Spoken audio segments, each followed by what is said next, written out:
Bonjour à tous et bienvenue dans votre journal des associations. Et cette semaine, on revient sur toutes les actions qui ont été menées pour lutter contre les violences faites aux femmes. Le 25 novembre 2022 a vu toutes les associations se mobiliser en vue de lutter contre ce fléau qui touche notre île. Et pour ce faire, nous recevons sur notre plateau Eva Cadel et Winda Palace, animatrices de prévention du CEVIF, collectif pour l'élimination des violences intrafamiliales. Bonjour. Bonjour. Ça va ?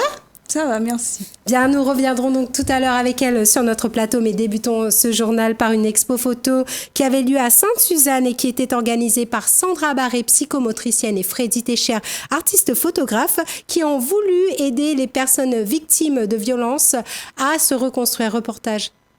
Apporter leur pierre à l'édifice dans la lutte contre les violences faites aux femmes à travers la photographie. Voici le projet ambitieux de Sandra Barré, psychomotricienne, et Freddy Técher, photographe, en partenariat avec l'association Femmes Solidaires, qui ont présenté leur travail lors d'une expo photo samedi dernier. Indirectement, je suis devenue quand même une figure qui interpelle les femmes, parce que moi-même j'ai été victime. Et pour moi, c'est toujours un combat, en fait, surtout de pouvoir aider à l'heure d'aujourd'hui. Donc là, même si je suis à mon compte, ça ne m'empêche pas de travailler avec d'autres associations qui justement est toujours dans cette lutte contre les violences. C'est bien de faire des sensibilisations comme là aujourd'hui je fais, sauf que peut-être le problème serait plus profond que ça. Et que si on cherchait le problème réellement à la source, ça pourrait résoudre bien des problèmes. Parce que quand on regarde, oui, il y a un auteur de violence, mais cet auteur de violence, moi-même qui a travaillé avec des auteurs de violence, j'ai pu voir que c'est très souvent le refoulement de colère qui revient. Les personnes qui restent, donc les victimes, au final, elles restent pour plusieurs raisons, mais la dépendance affective revient souvent. Donc il y a toujours un problème psychologique qui commence d'un traumatisme, qui pousse la personne à être comme ça en fait. Donc on pourrait dire que c'est quelque chose qu'on pourrait éviter si on creusait au bon endroit. Redonner confiance en soi à toutes les victimes, mais aussi trouver des solutions pour leur reconstruction personnelle. Voici la volonté de Freddy Técher. Alors, le projet initial est de mettre en valeur un petit peu les violences intrafamiliales et montrer un petit peu ce qui existe à La Réunion et essayer de combattre un petit peu cette violence par le biais de photos et aussi de redonner un petit peu la confiance aux personnes qui ont subi cette violence-là. Alors, il est important au jour d'aujourd'hui de mettre un petit peu la lumière et le doigt sur la violence, et pas seulement sur la violence faite aux femmes, aussi sur la violence faite aux hommes et à la communauté LGBT. Du coup, aujourd'hui, on est le 25 novembre, c'est la journée internationale de la violence, et on se devait d'être présent et de montrer un petit peu en photographie ce qu'on peut contribuer, l'apport qu'on peut avoir à cette cause internationale. Un projet qui a plu au chanteur Nono qui voulait apporter son soutien. Et puis en plus, aujourd'hui, nous sommes dans la journée de la lutte contre la violence faite aux femmes. Et voilà, c'est un affaire qui est important de lier les deux, justement. Peut-être qu'il y a des femmes qui la vivent, justement, des affaires comme ça, et qu'elles ont besoin de... Comment on retrouve confiance en eux, tout ça là. Et du coup, cette madame-là, j'aimerais bien que, voilà. Mais des fois, il vient dans l'espace où il travaille, et pour cause avec ce bon monde-là, et le monde qui a vécu ça, le monde qui a besoin, justement, de retrouver un petit peu confiance en eux, et voilà, il parle des autres problèmes, surtout pour essayer d'évacuer tout ça. Donc voilà. Pour ces raisons-là, il était important pour moi d'être là. Une expo photo itinérante qui sera retrouvée très prochainement. Le 25 novembre 2022, libérons la parole et nous sommes allés à la rencontre du chanteur Nono et de gens qui ont voulu aussi faire passer un message. Reportage. C'était un petit message, j'ai dit que, en fait, une madame, une femme, une fille, voilà, ils méritent la douceur, ils méritent la tendresse, ils méritent la compréhension, ils ne méritent pas gagner le coup, ils ne méritent pas la violence. Et donc voilà, il faut pas quoi, il faut pas parce que nous tous sommes au monde, nous tous sommes sœurs, nous tous hyper une fille, nous tous ça une belle fille, nous tous voilà, dans notre vie nous entouré plein de femmes que nous aimons et nous n'aimerions pas que les femmes que nous aimons justement les victimes de violences. Donc pour ces raisons-là, il faut nous arrêter ça. Il faut pas que voilà, il faut pas nous faire vivre des enfants de monde. C'est que nous ne voulons pas y faire vivre nos enfants ou bien notre famille. Donc c'est une affaire, il faut arrêter la violence en général. Et surtout, ben, voilà, les violences faites aux femmes, parce qu'apparemment, c'est une affaire qui augmente. Et il faut à un moment donné, il arrête quoi. À nos caresses, à nos aimes, à nos peut-être des fois crier un petit peu, c'est normal. Hein. Il n'existe pas de toute façon qu'on ait que madame n'a fait au cri pas. Mais à nos patates, voilà, c'est ce que je ai à dire moi, par rapport à ça. Et puis, ouais, il est important qu'il arrête quoi, parce que franchement, les touchants, les dévastants, les choquants, des fois, on ouvre le journal, ou bien on regarde l'actualité, voilà, encore madame les morts, ou bien encore madame la gueule au cou, ou bien encore. Voilà, et les tristes, les toutes quoi, donc il faut arrêter ça. Des tacs. Il faut causer. Il faut réussir à sortir les mots, sortir à s'exprimer. Peut-être aller voir des associations, aller à la police, aller à la gendarmerie, aller voir toutes les personnes qui peuvent vous aider, qui peut amener quelque chose, un soutien psychologique, un soutien juridique. C'est très très important, surtout reste pas seul et sors sur le langage, sur la parole. Très important, exprime aux autres. Nous sommes maintenant de retour sur notre plateau avec nos invités du jour, Eva Cadel et Winda Palace, animatrice de prévention au CEVIF, le collectif pour l'élimination des violences intrafamiliales. Bonjour Winda, bonjour Eva. Bonjour. Déjà pour nos téléspectateurs, et on va commencer par toi Eva, est-ce que tu peux te présenter un petit peu ? Alors je m'appelle Eva Cadel, je suis animatrice de prévention au CEVIF depuis presque 2 ans maintenant. Et du coup, j'interviens avec Winda sur les établissements scolaires, etc., pour prévenir des violences intrafamiliales. C'est ce que tu faisais déjà avant ou bien tu faisais autre chose avant ? Alors, j'ai toujours été un peu dans l'animation, dans le social aussi. Donc voilà, maintenant je suis dans la prévention et ça rejoint un peu tout ce que je faisais avant. Et quand tu as voulu justement rentrer dans le CEVIF, c'était par conviction personnelle ? Est-ce que c'est une cause qui te tient à cœur ? C'est ça, c'est une conviction personnelle. J'ai connu le CEVIF déjà pour des motifs personnels à la base. Et du coup, j'ai postulé et je suis devenue animatrice de prévention. Très bien, on va passer à toi, Winda. Alors, parle-nous un petit peu de ton parcours à toi. Alors, moi, c'est Winda Palace, donc animatrice de prévention. Ça fait 10 ans que je suis au CEVIF, depuis 2012. Et du coup, moi, en fait, les actions de prévention, pour moi, ça apporte beaucoup.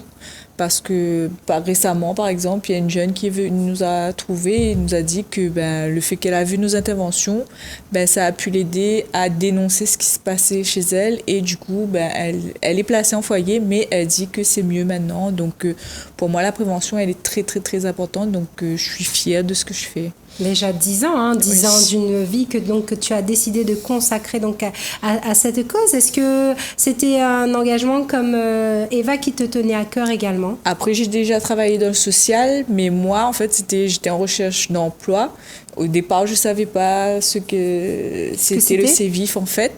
Et on a eu des formations, on a été formés pour aller sur le terrain. Et du coup, voilà, ça fait 10 ans que je suis là. Alors très bien, on va continuer avec toi justement, Winda. Le CEVIF, le collectif pour l'élimination des violences intrafamiliales, en quoi ça consiste ? Alors au CEVIF, on a 3 axes principaux. Donc c'est la prévention, donc c'est exactement ce que Eva et moi on fait dans les établissements scolaires. Donc on commence depuis la primaire, donc CE2, et on va jusqu'au lycée et même public adulte, donc centre de formation. On va récemment on a travaillé avec dans une madrasa, c'était une première fois Et du coup, voilà, et les actions vont continuer aussi avec la Madressa. Et en fait, on va dans les établissements, on va voir le public pour parler des différentes formes de violence et savoir ce qu'il faut faire pour que ces violences-là s'arrêtent. Et du coup, nous, c'est vraiment l'éducation populaire. On ne va pas être là pour dire il faut faire comme ça, parce que du coup, ça ne va pas fonctionner si nous, on vient et on dit ce qu'il faut faire en fait. C'est vraiment, du coup, on prend les paroles des gens et de là, nous, on va donner des définitions, on va pouvoir dire où il faut aller si on veut porter plainte, si on veut des aides et tout. Et aussi, voilà, c'est vraiment la parole des gens qui fait que, du coup, la prévention, ça fonctionne aussi. Ils sont acteurs de la prévention aussi, en fait. Voilà, et puis ça vous permet, comme tu disais, donc d'orienter, Voilà. de donner des informations donc, à ceux qui en ont besoin. Et pourquoi il était important là justement de quelque part commencer dans le milieu scolaire et comme tu disais, dès le CE2 vous intervenez. Pourquoi il est important là justement d'intervenir dès le plus jeune âge? Il est important d'intervenir dès le plus jeune âge parce que du coup, les enfants en fait, ce sont des éponges. Et tout ce qui va se passer à la maison, ils vont absorber. Par exemple, les parents, c'est les modèles. Et s'il y a violence conjugale dans la famille, du coup, ils vont prendre modèle et ils vont reproduire. Et c'est de là aussi, pour que les violences s'arrêtent, ça commence dès le plus jeune âge. Parce que du coup, peut-être que dans la famille, dans l'éducation, on dit que c'est normal. Et l'enfant, il va grandir avec ça et il peut reproduire les choses. Donc nous, on vient pour dire que justement, c'est pas normal. Comme disait tout à l'heure dans le reportage, on peut être en colère, on peut crier, d'accord, mais pas passer par la violence si on n'est pas d'accord avec quelqu'un. Donc nous, on vient aussi pour dire que les violences ne sont pas normales. Et donc le CEVIF, donc, qui se trouve exactement où alors nous, on est basé à Saint-Denis, donc au 14 rue Henri Vavasseur. En fait, c'est à côté de l'ancien hôtel Lancastel. Donc là, en ce moment, c'est en travaux, mais du coup, si la personne nous appelle donc au 02 62 41 80 80, on pourra l'aider à trouver où se trouve l'association. Alors donc tout comme ta collègue, donc Eva, qui se déplace également partout sur l'île, Eva. C'est ça, partout sur l'île, que ce soit au Tampon, Saint-Joseph, Sainte-Rose, on est partout. Donc vous êtes vraiment mobile, donc le CEVIF est mobile. Et on va revenir un petit peu sur cette journée donc qui est dédiée à la lutte contre les violences faites aux femmes, mais pas que, mais aussi contre les violences intrafamiliales, donc le 25 novembre 2022.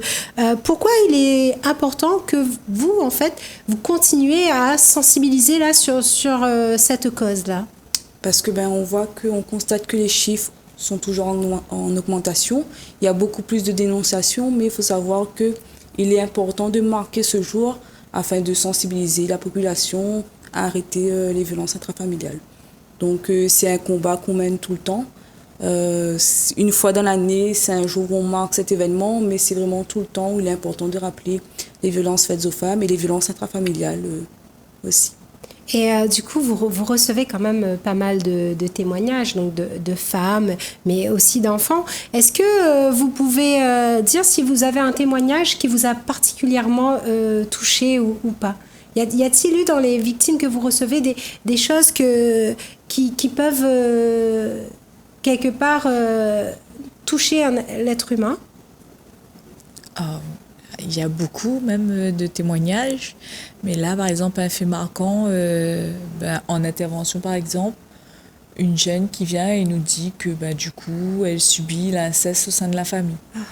Et que voilà, et le fait que, comme j'ai dit, on intervient, on dit que c'est pas normal parce que justement on parle des différentes formes de violence physique, verbale, psychologique, sexuelle et économique. Et du coup, quand on était en train de parler de la violence sexuelle, la jeune fille, elle a pris conscience que ce qu'elle subissait, c'était pas normal. Parce que, comme j'ai dit, les enfants, pour eux, vu que ça se passe au sein de la famille, donc pour eux, c'est normal. On a le droit parce que c'est dans la famille. Alors que nous, justement, on vient et on casse ça, ce sujet qui est tabou, on vient casser ça. Et la jeune fille, du coup, en pleure, mais on a pu l'aider à sortir de ça, en fait. Et peut-être à mettre des mots sur, justement, les mots MAUX qu'elle pouvait ressentir. Voilà, effectivement. Et on va justement continuer à parler de libérer la parole. Eva, pourquoi justement les personnes, je dirais, je vais élargir, on ne va pas s'arrêter qu'aux femmes, ont du mal à parler des violences qu'elles subissent. Est-ce que c'est par le fait qu'elles justement elles n'arrivent pas à poser des mots sur leur quotidien, ou alors peut-être par tabou? Alors, il y a plusieurs choses. Il y a le tabou, le fait que ça soit au sein de la famille, et du coup, comment dénoncer les choses qui se passent dans la famille, que ce soit le conjoint, la conjointe, les parents ou autres qui font de la violence. C'est des personnes qu'on aime. C'est aussi le fait que des fois, je suis tellement culpabilisée, on me rend tellement coupable de ce que je subis, que pour moi, c'est normal, et que je me rends même pas compte que c'est de la violence, justement. Et quand il y a des interventions, comme on fait avec Winda, ça permet de se rendre compte et de se dire que non, au final, j'ai pas le droit qu'on me fasse cette violence-là, et je dois dénoncer cette violence. Ah oui, le sentiment de culpabilité, c'est aussi l'outil principal qu'utilisent, je dirais, les agresseurs. Et au sein du CEVIF, en parlant, c'est vrai qu'on a plus tendance à parler des victimes, mais est-ce qu'il y a aussi un accompagnement qui est fait peut-être envers les agresseurs? Est-ce qu'il y a une volonté là de faire prendre conscience du mal qu'ils peuvent faire? Alors effectivement, c'est vif, donc comme dans la présentation tout à l'heure, donc on fait de la prévention, mais on fait de l'accompagnement. Donc on a une psychologue qui est là 4 fois par semaine, c'est gratuit, mais il faut prendre rendez-vous. Mais du coup, elle accueille aussi bien les victimes, les témoins et quelquefois les auteurs de violences. Parce que comme je disais tout à l'heure, c'est aussi, c'est normal. Donc peut-être que j'ai vu ça quand j'étais petit, donc je vais le reproduire parce que c'est comme ça que je vais montrer que j'aime. Parce qu'un enfant, pour lui, ses parents, ils s'aiment. Donc s'il y a de la violence, plus tard, quand je vais me mettre en couple, je vais reproduire parce que c'est comme ça qu'on montre qu'on aime. Donc il y a ça aussi. Et quelquefois, c'est aussi l'auteur de violence, il faut qu'il apprenne à gérer ses émotions. Donc par rapport à ça, la psychologue, elle est là aussi pour pouvoir accompagner l'auteur de violence. Parce que l'auteur de violence, si on ne met qu'en prison et qu'il n'y a pas de suivi derrière, ça risque de se reconduire, et des fois plus grave aussi les violences. Donc c'est pour ça que l'auteur de violence aussi, on aide aussi pour le suivi psychologique. Effectivement, comme tu disais, donc quelqu'un qui effectivement récidiviste en termes de violence, donc s'il n'est pas accompagné, donc je ne sais pas après s'il y a une thérapie qui est imposée, mais si quelqu'un justement arrive à répéter ce schéma de violence, c'est que quelque part il n'est toujours pas guéri. C'est ça, c'est qu'il pense que c'est normal, et ça n'a pas fait partie de son éducation, et on a du mal des fois de se débarrasser des choses qui sont en nous si on ne nous a pas appris dès le plus jeune âge. C'est pour ça que la prévention, c'est important qu'on commence dès le plus jeune âge. Nous, on commence dès la primaire, mais même au niveau de la famille, de commencer de parler de tout ce qui est violence, des parties intimes, on doit commencer depuis à la maison et depuis tant jeune. Oui, parce que c'est vrai, tu parlais tout à l'heure, Winda, de tout type de violence. Donc, est-ce que tu pourrais juste pour les téléspectateurs énumérer quelques-unes? Parce que c'est vrai que des fois, on ne se rend pas compte, mais même, par exemple, j'ai eu le cas il n'y a pas longtemps. Donc, j'ai un petit garçon qui avait touché les fesses d'une petite fille. Et lui, il voyait ça comme un jeu. Et effectivement, donc, quand la maîtresse, et puis donc, il avait fait venir une association, donc lui a dit « Attention, ce geste-là que tu as eu, c'est une agression sexuelle », il avait du mal en fait à réaliser. Donc est-ce que effectivement ce genre de geste-là pour les jeunes, là, des fois ils voient ça comme un jeu. Et est-ce qu'ils vous en ont déjà parlé ou pas du tout? Effectivement, donc nous quand on va en intervention, donc on leur demande que est-ce que je fais de la violence pour rigoler avec mon camarade, pour rire. Donc si c'était des violences par exemple, humilier mon camarade, me moquer de mon camarade par exemple, pour eux c'est normal. Non madame, on rigole là, mais on fait comprendre que la personne en face, elle peut être en train de rigoler, mais ça va la toucher à son estime. Et du coup elle peut perdre estime, et à force, du coup c'est de la violence. La première fois c'est de la violence, mais à force, plus la personne va perdre son estime, et plus ça devient du harcèlement. Par exemple, violence sexuelle, comme vous dites, la personne, elle touche, et nous, du coup, on fait comprendre justement que notre corps, il nous appartient, que ce soit dans la famille, que ce soit les amis, que ce soit quelqu'un que je connais, d'accord, personne n'a le droit de toucher à mon corps. Et on va citer les parties intimes pour dire, voilà, ça c'est nos parties intimes, et personne n'a le droit de toucher à ces parties-là, même si la personne dit non, moi je t'aime et je veux, c'est comme ça qu'on montre qu'on s'aime ou quoi que ce soit, on dit que c'est interdit. Oui, quelque part, en fait, vous leur parlez de la notion du consentement. Voilà. Donc effectivement, donc si une personne dit non, C'est non. Donc vous ne pouvez pas effectivement donc toucher quelqu'un donc sans son consentement, sachant que moi j'ai appris il y a pas longtemps qu'on pouvait dire oui, mais ensuite dire non. Mais si à partir du moment où c'est non, eh ben c'est non. Oui. Donc et je pense qu'il est important donc de rappeler ça donc aussi bien pour les jeunes filles que pour les garçons. Donc effectivement, si quelqu'un, même si au début il a donné son accord, et s'il décide de revenir sur cet accord qui est donné, eh ben la réponse sera non. Et on continue justement donc sur les actions là que vous menez. Qu'est-ce qui est prévu là, Eva? Alors là, le 10 décembre, on va faire la 3e édition de Carton Rouge au Vif.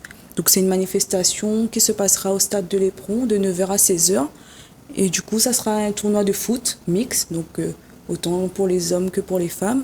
Donc s'il y a des clubs qui veulent s'inscrire, c'est le moment pour pouvoir participer au tournoi. Et on aura du théâtre forum avec Delixia Perrine, un plateau musical avec JF Gang, une distribution gratuite de protection hygiénique par l'association L'École du Bonheur. Donc on aura plusieurs associations qui seront là. On aura une permanence juridique aussi, des avocats qui seront là pour aider les victimes ou autres personnes qui ont besoin de renseignements sur ces démarches-là. Donc on invite tout le monde à venir y participer. Donc ça sera le 10 décembre au stade de l'Éperon de 9h à 16h. Voilà, donc l'Éperon donc qui est situé donc sur la commune de Saint-Paul, donc le samedi 10 décembre, donc carton rouge contre les violences intrafamiliales. Donc voilà, organisé et en partenariat donc avec d'autres associations, mais mené là par le CEVIF, dont le président est Frédéric Rousset, donc qu'on salue, hein, donc voilà, qui a eu la gentillesse donc de répondre à mon invitation en m'envoyant donc Eva et puis Winda, et puis j'en profite également pour faire un coucou et rendre hommage donc à l'initiatrice donc de tout ce projet, de ce collectif là qui est Madame Thérèse Baïf, hein. Donc qu'on salue, et puis je trouve que là il y a quand même beaucoup d'espoir puisque voilà, on a la relève là de Madame Baïf là sur le plateau là avec et je pense qu'il y a aussi vos autres collègues qu'on salue, oui. Effectivement. Et justement, comment on fait pour vous contacter là? Alors pour tout renseignement, vous pouvez appeler au 02 62 41 80 80. Donc c'est le téléphone fixe de l'association. On est joignable aussi sur Facebook, donc c'est Asso CEVIF. Et on a des numéros d'urgence aussi, le 06 92 145 845. Alors, on va juste répéter. Winda, si tu veux bien répéter, et puis montrer le joli flyer que tu nous as ramené. Voilà, donc c'est le flyer du CEVIF. Donc, le poste fixe, c'est le 02 62 41 80 80. On est situé au 14 rue Henri Vavasseur à Saint-Denis. Et du coup, le numéro d'urgence, c'est le 06 92 14 58 45. Et le Facebook, c'est Asso CEVIF. Voilà, donc pour tout renseignement, ou bien même si vous avez donc besoin d'aide, hein, donc n'hésitez pas, chers téléspectateurs, ne restez pas dans l'ombre. Et comme avait dit donc ces messieurs juste avant, il faut détaquer la langue. Mesdames, alors on va commencer par toi, Eva. Est-ce que tu as un message à faire passer? Alors, déjà, coucou à tous les membres de l'association, à notre présidente d'honneur, Thérèse Baïf. Et nous, ce qu'on conseille et ce qu'on dit tout le temps, le plus important, c'est d'en parler. Donc, ne pas hésiter, qu'on ait une question, qu'on est victime, peu importe, qu'on soit témoin aussi, et même auteur, et qu'on se rend compte qu'on a un comportement qui n'est pas très adapté. Il ne faut pas hésiter à venir en parler, demander de l'aide, c'est très important. Et toi, Winda, alors quel serait ton message là? Moi, ce serait pareil aussi, de pouvoir en parler, sortir du silence, sortir du fait noir aussi, parce que la personne, pour elle est dans le noir, il n'y a pas de solution, mais si, il y a des solutions. Il faut pouvoir trouver quelqu'un à qui en parler. Nous, à l'association, on est là, il n'y a pas de souci. Et du coup, voilà, il faut tous ensemble, pour arrêter les violences intrafamiliales, il faut que voilà, on dise non et qu'on en parle, on puisse en parler et on dise stop.